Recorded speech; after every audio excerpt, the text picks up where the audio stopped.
बिस्मिल्लाहिर्रहमानिर्रहीम। टेस्टी। जी हाँ, आज हम बनाने जा रहे हैं बहुत ही टेस्टी और झटपट रेडी होने वाला आड़ू का जूस। अल्लाह की बाकी बहुत सारी नेमतों की तरह आड़ू भी अल्लाह की बहुत बड़ी नेमत है। ये वज़न कम करने में बहुत अहम किरदार अदा करता है और हमारी हड्डियों को भी मजबूत करता है।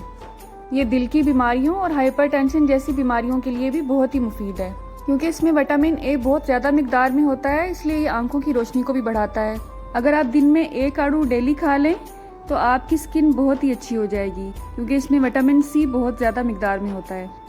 ये जो जूस हम रेडी कर रहे हैं, इसमें हमने ऐसी कोई चीज़ भी नहीं डाली जो हमारी स्किन के लिए अच्छी ना हो, इसलिए आप इसे फेस मास्क के तौर पे भी यूज़ कर सकते हैं। तो ये 2 in 1 रेसिपी है। आड़ू को इस तरह से काट कर उसकी गुठलियाँ आप अलग कर लें। आप चाहें तो इसका छिलका उतार सकते हैं, लेकिन मैं इसको छिलके समेत ही इस्तेमाल कर रही हूँ। तकरीबन 1 पाव पीच मैंने काट लिए हैं, उसकी गुठलियाँ अलग कर ली हैं। अब हम इनको ब्लेंडर जग में डालेंगे। आप इस जूस को अपनी आम रूटीन का हिस्सा बनाएं, आप इंशाल्लाह बहुत ही हेल्दी रहेंगे। अगर आपके पीच थोड़े खट्टे हैं तो आप इसमें चीनी यूज़ कर लें या आप हनी भी यूज़ कर सकते हैं। मैं यहाँ पे हनी डाल रही हूँ। चीनी या शहद आप अपनी टेस्ट के हिसाब से डालें, क्योंकि कुछ लोग ज़्यादा मीठा पसंद करते हैं, कुछ लोग कम मीठा पसंद करते हैं।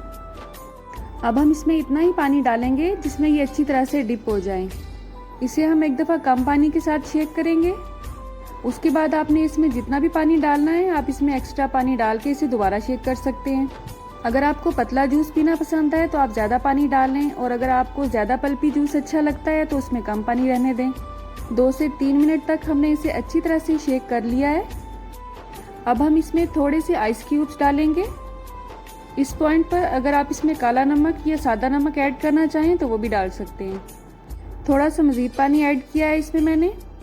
इसके अलावा यहाँ पे हम 2 अदद मीडियम साइज़ के लीमू का जूस शामिल करेंगे। इससे ये मज़ीद हेल्दी और टेस्टी हो जाएगा इंशाल्लाह। 1 मिनट के लिए हम इसे मज़ीद शेक करेंगे और अल्हम्दुलिल्लाह हमारा पीच का जूस बिल्कुल रेडी है। अब आप इसे अपनी सहरी में और अफ्तारी में शामिल करें और मुझे दुआ में ज़रूर याद रखें। अल्लाह आप सबका दस्तरखान सजाए रखे, हम सबको सेहत और ईमान का रिज़्क़ अता फरमाए। अल्लाह हम सबको रमज़ान की बरकतों से भरपूर फ़ायदा उठाने की तौफीक अता फरमाए। मेरी नेक्स्ट वीडियो तक